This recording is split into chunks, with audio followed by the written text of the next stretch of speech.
I want to share with you how I survived the crisis that I went through, which was a health and a financial crisis. Overcoming pride. That is a silent, deadly killer, because let me tell you what's going to happen when you're in the midst of a crisis. Most people suffer alone. It's hard to ask for help. And I can tell you that when I went through what I went through back in spring of 2015, I didn't want to talk to anyone. I didn't want anybody to know, because I had in my mind that because of my education and my professional background, I convinced myself that I should not have been in this situation. And you're probably in the same situation as well, where you're convincing yourself you shouldn't be in this situation. So you believe in your mind that by reaching out to someone and asking for help, you are in essence showing that you're weak. And I had to get over that really quick. And for me, I had to learn quickly that the only person that's judging you is you. Your friends and your family, they're not judging you. They understand your circumstances. So when you reach out to them for help, they are aware of the fact that you wouldn't do it unless you absolutely had to do it. And so don't get yourself in a situation where you're allowing yourself to suffer more because you are so prideful that you don't want to ask for help. And that's something that I had to learn very early. My 5 pillars of recovery: funds, family, friends, faith, focus. Some of these are commonsensical, but think of it like this. Funds. One of the first things I did when I realized I was in survival mode was I started looking at, okay, where are my funds coming from? And don't sleep. If you ask me, what do you mean by your funds? No shame. I was looking at, do I have loose money around the house? Are there any savings accounts? Are there any investment accounts that I can liquidate?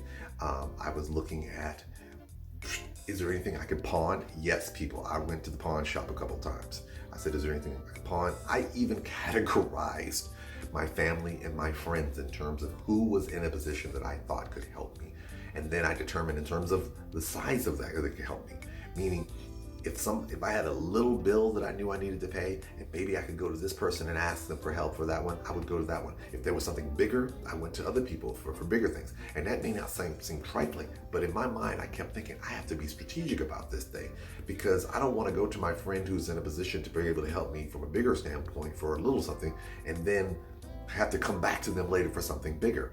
And I was in that situation. I was blessed because I have a few of my fraternity brothers, one line brother in particular who I love to death. Well, let me stop front, because all 3 of them actually were in position to help me out.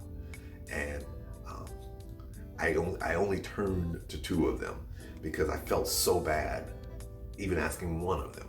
And they all stepped up when I needed them to in big ways.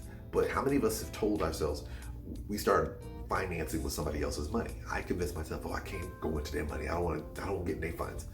And I chose not to ask. So I was looking at funds, family, friends, faith, and focus. I had to trust that this was not going to be a long-term thing, or a permanent thing. I had to trust that this was not going to be a permanent thing. And that's hard to do when you're in the midst of a crisis. And so I had to do 2 things. I had to have faith that this was not going to be permanent, and focus to look on what's going to be on the other side. That's the hard part, because because I'll tell you, when I was going through what I was going through, I believed that there was going to be a point where things were going to get better. The problem was I didn't know when it was going to happen. Like, I had money that was coming to me from the government that I knew was going to come to me from the government. The problem is I didn't have a clue when it was going to hit. So I had to keep saying, any day now. I took the any day now mentality. Any day now. Because if you start telling yourself it's going to be 2 months, 3 months, 4 months down the line, you'll really be depressed. And so I had to convince myself to not go that route. Playing the household hustle. Let's be clear here, people. And this is not one of my sexier moments. When you are in a situation where you have no money coming in, you start playing the household hustle. And you're saying, what the hell does that mean? You start asking yourself the critical bills. You start asking yourself the critical questions. Like what? You'll say, okay, what is the latest I can pay this light bill before they start sending me a disconnect notice? What is the latest I can pay this water bill without them sending a disconnect notice? What is the latest I can pay my rent? until they send me an eviction notice? Or what is the latest I can pay my rent? When does the eviction notice thing kick in? Like for instance, in Florida, I owned a house. The way it works for mortgages back then is most banks knew that you're in a situation where if you miss 3 payments, they automatically sent you to foreclosure. So, and they would tell me, I would talk to them on the phone, they would tell me, as long as you don't get 3 months behind, you won't go into foreclosure. Because I was calling them, telling them, saying, I am in a dire financial strain. I said, what do I need to do? And they literally said, the systems that they have in place to help people who are in financial need don't kick in until you're in foreclosure. And they were like, don't get in foreclosure. I'm like, okay, well, what does that mean? What it means is 2 things. One, once you're in foreclosure, then we have to evaluate whether you qualify for a plan so we can take you out of that foreclosure and give you some more time. The problem that you run across is that if you don't qualify, then we have to then push it into the legal realm. And so, so there's like these 3 tracks. There was the 3 months, the foreclosure with the bank, the foreclosure in court. And when you're in court, there was still more remedies. So I was looking at those things strategically. But the first thing they told me was that if you can do whatever possible to not go into foreclosure, if you can make sure you have 3 months, that you reset the clock. And this was them telling me this. They were like literally saying, now, and I don't want anybody to go out and do what I did. I did this because I had no choice, because I didn't have any money coming in. And I had, in my mind, I was freaking. And they were like, listen, as long as you make sure you don't get 3 months behind. And so I ended up doing that. So I would pay very close attention to that clock. And I would be pressing, because every now and then the government would send out like one little check here and there. And that would give me the ability to get caught up like a month or 2. And so that's why I call it the household hustle, because you're going to do the same thing. You're going to look at your bills and say, what is the drop dead longest I can make? If I can wait, even though I know I have to pay my bill within a month, and it's like, well, it's now past due. How much past due do you have to wait until it kicks in for you to do something before something negative really happens?